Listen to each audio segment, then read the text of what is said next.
In this video, Binance has been banned in the Philippines. What are the implications of this movement sa buong Philippine market? And on top of that, our latest analysis for the Bitcoin price action has also played out exactly as predicted. The question is where it is heading next. Well, stay tuned to know more. Do you want to learn the strategy that I use for my day-to-day trading? Then make sure to check out our Gaps Crypto 101 playlist. You can start learning how to trade in the cryptocurrency market all for free, and the link is available in the description down below. And if you want to start opening an account with any crypto trading platform, make sure to trade this guys with Femex and Bybit, as they have one of the lowest fees possible in the cryptocurrency market. And if you use our affiliate links, you can get up to 20,000 US dollars of bonuses when you are going to deposit with those trading platforms, and the links are available in the description down below. So now let's dive into this video. So hi guys, and welcome back to another Gabs cryptocurrency video where we trade by data and not by hype. And if you haven't subscribed to my channel, click the subscribe button down below and hit the notification bell so you won't miss out videos like this. So yeah, let's now dive into this video. Binance has been banned in the Philippines and totally removed from Google Play Store. Well, ako personally, I don't use Binance kasi ang daming issues ni Binance, not only sa Philippine market but as well as the global market. So I think it's somewhat controversial to some Filipinos na binan yung Binance, but either way, sobrang controversial nito sa buong mundo. And ako personally, I wouldn't recommend you guys to use Binance kasi ang laki nga ng fees nila dyan. Nababagalan ako sa app, maraming issues. And yeah, I highly suggest to you guys use different platforms. So what are the implications nga ba nito sa buong Philippine market? Well, number one, ang pinaka-implication talaga nito is of course, lahat yung mga platforms na ginagamit natin could somewhat be removed also from the App Store.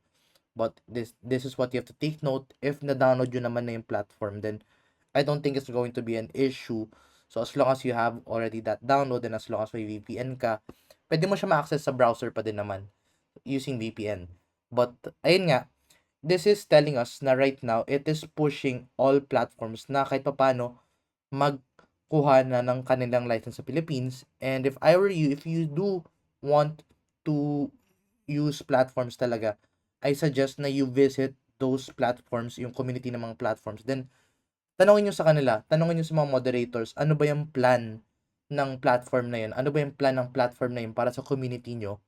And if let's say, kung yari, Maxi man yan or Bybit, tanongin mo yung community manager nyo doon kung ano ba yung plans nila dyan. Kasi malay mo, hindi mo alam na nag-apply na pala sila ng license. So, if I were you, if you want to deposit your money to a certain exchange, you have to talk with those influencers and those moderators na part ng platform na yun, and alamin nyo kung ano ba yung plans sila doon. Kasi of course, ayaw mo naman na ma-stock yung pera mo if let's say biglang binan tapos mawalan ka na access.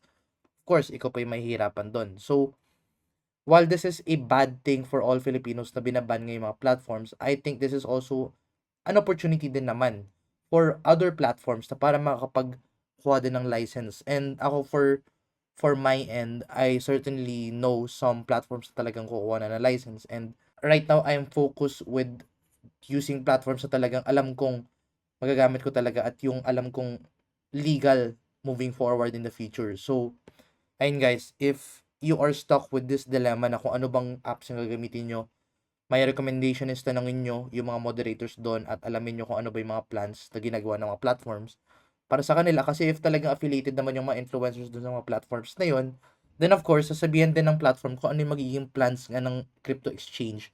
And then, ang right na ang lumalabas nga sa Google Play Store is yung coins.ph. And then, ang daming may ayaw sa coins.ph. Ako personally, hindi ko siya ayaw. Diyan ako, gamit na gamit ko si coins.ph sa pag-deposit pati pag-withdraw. If alam nyo lang, madali lang diyan mag-withdraw at mag-cash in, mag-deposit. And yung iba iniisip nila yung fees. Pero in reality, yung fees lang naman yan is super liit lang naman as compared before. Siguro before, yung fees ng coins.ph umaabot ng 5%. Pero ngayon, halos di ko nangaramdam eh. Parang, ang nangyari na lang kasi of course, pag kumita ka na ng malaki dun sa crypto, or talagang kumikita ka sa crypto, hindi mo na talaga iisipin yung fees dito eh. So, yeah, I don't think na worth i-bash si coins.ph. I think coins.ph is a good platform. It's one of the legal exchanges na if you want to withdraw crypto, you can withdraw crypto easily via coins.ph. So, Yeah, I think that you guys should also have an account with Coins.ph if wala pa kayo. And like, of course, ilalagay ko yung sign up link dyan sa description down below. But yun nga, it's important na you have Coins.ph para if ever na let's say ma-hold yung pera nyo or magkaroon ng kahit anong mga issue, ipadaan nyo sa Coins.ph. The only time lang naman na nagkakaroon ng issue kay Coins.ph is if talagang unreasonable na yung lumalabas na pera. And in that case, I think na it's already your responsibility na mag-file ng tax. Yes, I know na ang daming tao na ayaw nagbabayad ng tax, but either way, it's still our responsibility pa din naman. And even if nami-misuse yung tax, ang kagandahan kasi sa tax, sa pagbabayad ng tax, lumalabas yan sa ITR nyo or sa income tax record. So if let's say gusto nyo mag-withdraw ng malaking pera, tapos nakikita naman nila na malaki yung fina-file mong pera sa ITR mo or malaking binabayaran mong tax, hindi ka sisilipin ng mga platforms na yan or kahit ng mga traditional banks, hindi ka nila sisilipin ng AMLA kasi nakikita nila nagpa-file ka ng tax. So, that is one of the main reasons why I am not against dun sa pagpa-file ng tax or yung paghahabol ng BAR. It's because either way, magiging advantage din yan sa'yo. Hindi mo alam in the future parts of your life if kailangan mo bigla mag-loan. Tapos, if let's say, ang lumalabas lang sa ATR mo is maliit lang yung kinikita mo, pero in reality, malaki pala yung kinikita mo sa crypto. Then, paano ka papayagan ng mga banks na umutang if hindi mo naman mapuprove na talagang kumikita ka ng malaki, di ba? So, yeah, I highly suggest din na if you are also going to use Coins.ph, might as well na kumuha din kayo ng accountant or ng kahit na bookkeeper man lang. Hindi nyo naman kailangan i-file lahat yung mga talo. Remember, when it comes to tax filing, ang kukunin lang dyan is yung realized profit. Pero if puro talo ka naman, then of course, ipa-file mo yung zero. Hindi mo kailangan i-file yung talo mo. Kasi talo nga wala kang profit dun And ang ITR is for income. So, if wala kang income at talo ka sa trades mo, then wala ka naman ipa-file. Pero ang mahalaga pa rin is i-file mo pa rin yung income tax mo kahit zero yan, kahit wala kang kinita dun sa crypto or kahit wala kang nakuha, I still suggest na kunin mo pa yan. It's not for you, it's not for the politicians na nag-aabuso ng pera natin sa tax, but it's for your protection if let's say maamla ka or mahuli ka, then kahit papano prepared yung mga documentations mo. And if gusto niyo malaman pa paano yun maasikaso further, I highly suggest na kumuha talaga kayo ng bookkeeper or makipag-consult lang kayo sa mga certain accountants kung paano nyo pwede paraanan yan. Kasi there are a lot of ways on how you can file taxes then. So, I leave it to that and I leave it up to you guys na makipag-usap sa mga certain accountant or consultants na or certain people na pwede nyong matanungan. But ayun, yun yung marerecommend ko. It's for your protection, it's for your documentation, and it's for your legal purposes. But yeah, ayun lang masasabi natin muna for Binance. But let's now talk about the latest Bitcoin price action. So, di ba, sa huling video ko, sinabi ko nga na in the shorter time frame, in the hourly time frame, Bitcoin has been forming a falling channel dito, which is this specific move.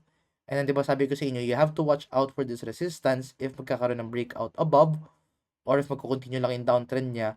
And di ba sabi ko sa inyo, what you have to watch out for is the $67,600 kasi if magkaroon ng candle close dyan, then we are going to open a long position. And thankfully, we had a candle close dun. So of course, I took advantage of that trade.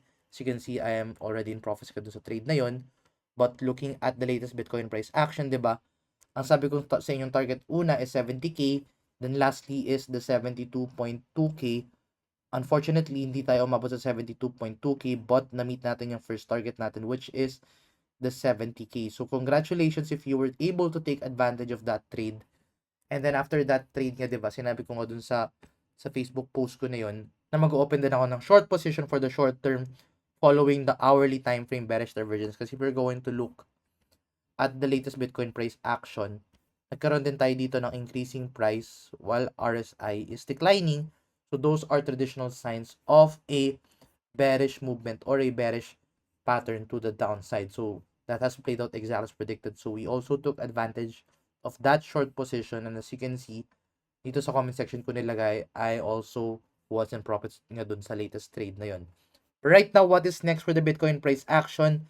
So looking at this in the very shorter time frame, you will find that right now, Bitcoin is currently forming a descending triangle, and usually descending triangle is a continuation pattern to the downside. However, if magkaroon ng bullish breakout, then what we will do is we are going to plot a line dito from the resistance to the support.